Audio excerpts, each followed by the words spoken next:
दोस्तों बीते कल भारतीय वायुसेना के लिए एक बड़ी खबर सामने आई है। यह खबर multi role strike fighter eagle 2 को लेकर है। ईगल 2 का निर्माण मैकडॉनल डगलस के द्वारा किया गया है। इस फाइटर जेट का इस्तेमाल खास तौर पर स्ट्राइक के रूप में अभी तक किया जाता रहा है। इराक, अफगानिस्तान, सीरिया, लीबिया में एयर स्ट्राइक के रूप में इसी एयरक्राफ्ट का इस्तेमाल किया गया था। बिजनेस स्टैंडर्ड में छपी खबर के मुताबिक ईगल 2 फाइटर जेट को इंडियन एयरफोर्स में कॉन्ट्रैक्ट के रूप में शामिल किए जाने की बातें चल रही है। तो यह प्रश्न उठना तो लाजमी है कि क्या ईगल 2 फ्रांस के द्वारा बनाए गए राफेल से ज्यादा ताकतवर है। वहीं अगर अभी इस फाइटर जेट के इस्तेमाल की बातें करें तो उनमें United States Air Force, Royal Saudi Arab Air Force, Israel Air Force और रिपब्लिक ऑफ कोरिया एयरफोर्स शामिल है। दरअसल दोस्तों बीते साल भारत और अमेरिका के बीच 114 फाइटर जेट के कॉन्ट्रैक्ट की खबरें सामने आई थी। उस वक्त America F-15EX fighter jet Bharat को देना चाहता था, लेकिन अब इससे जुड़ी नई खबर में बताया जा रहा है कि F-15EX की जगह पर ईगल 2 फाइटर जेट भारतीय फौज में शामिल होने की रेस में सबसे आगे है।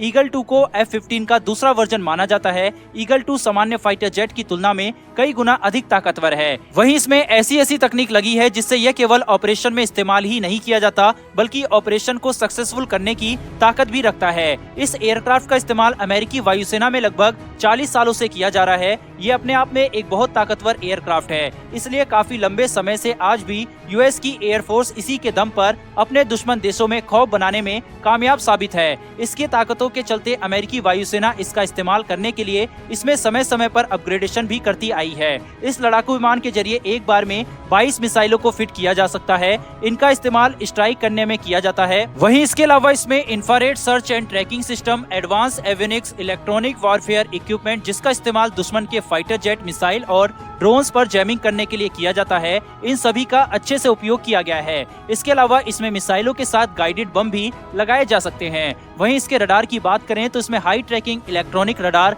का उपयोग किया गया है। इस एयरक्राफ्ट की स्पीड की बात करें तो 2.5 मैक यानी कि 3100 किलोमीटर प्रति घंटे की रफ्तार से अपने टारगेट तक जाने की ये क्षमता रखता है। वहीं इसकी पेलोड कैपेसिटी की बात करें तो यह एक बार में 13.6 टन यानी कि 30,000 पाउंड के विस्फोटक को ले जाने में सक्षम है। वहीं इसकी स्ट्राइक रेंज 2222 किलोमीटर है। इस एयरक्राफ्ट की लंबाई 19.44 मीटर है। वहीं इसका विंग्स 30.04 मीटर का होता है। इसकी ऊंचाई 4.6 मीटर है और एयरक्राफ्ट का maximum take off weight 36,000 kilogram के आसपास है। इस एयरक्राफ्ट को 4th जनरेशन से प्लस और 5th जनरेशन से नीचे माना जाता है। वहीं इस फाइटर जेट में 2 क्रू मेंबर की आवश्यकता होती है, जो एक फाइटर जेट को ऑपरेट करता है और दूसरा इसमें लगी मिसाइलों को। उधर भारतीय वायुसेना के लिए मौजूदा वक्त में राफेल और तेजस विमानों के अलावा एक ताकतवर फाइटर जेट की खोज की जा रही है। भारत में जिन 5th जनरेशन के विमानों का निर्माण किया जा रहा है उनमें शामिल होते होते अभी तकरीबन 8 से 10 साल लगने वाले हैं। और उधर जिस तरीके से चीन भारत पर लगातार एग्रेसिव होता जा रहा है, इस लिहाज से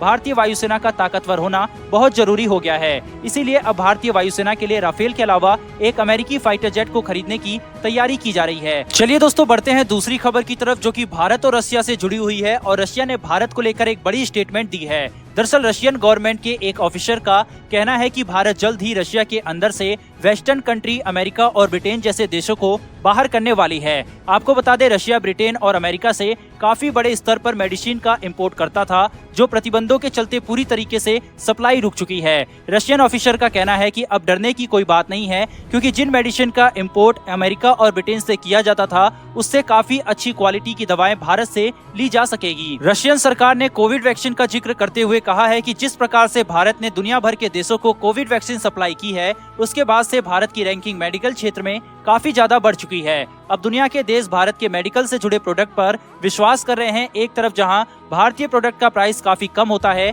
वहीं दूसरी ओर क्वालिटी में भी काफी अच्छी रहती है, जिसके चलते रशियन सरकार ने अपने देश के नागरिकों को बड़े पैमाने पर इसका इस्तेमाल करने की हिदायत दी है। वहीं अगर भारत के लिहाज से देखा जाए तो ये एक बहुत बड़ी खबर है, क्योंकि भारत रशिया को फार्मास्यूटिकल प्रोडक्ट पर पूरी तरह से अपने ऊपर निर्भर करा सकता है, जिससे $5 to $6 आसानी से भारत लाया जा सकता है। वहीं इतना बड़ा बूस्ट रशिया से भारत को पिछले एक दशक से नहीं मिला है। वहीं दूसरी ओर रशिया से भारत को क्रूड ऑयल के कई ऑफर मिल चुके हैं, तो इस लिहाज से अगर अमेरिका के द्वारा डॉलर पेमेंट पर प्रतिबंध लगाया भी गया है तो उसके बदले भारत और रूस प्रोडक्ट चेंज के जरिए भी आसानी से इंपोर्ट और एक्सपोर्ट को जारी रख सकते हैं। फिलहाल दोस्तों इस वीडियो में इतना ही, लेकिन क्या भारत को अमेरिका से ईगल 2 की डील करनी चाहिए, जिसके नाम 104 विमानों को मार गिराने का रिकॉर्ड है और इस बीच एक भी बार इसको मार गिराया नहीं गया है। अपनी राय कमेंट बॉक्स में लिखकर जरूर बताएं। साथ ही डिफेंस और वर्ल्ड अफेयर से जुड़ी लेटेस्ट वीडियो के लिए चैनल को सब्सक्राइब कर बेल नोटिफिकेशन को ऑन कर लें, जिससे ऐसी वीडियो आप तक सबसे पहले पहुंच सके। फिर मिलेंगे ऐसी एक नई वीडियो के साथ। धन्यवाद। जय हिंद।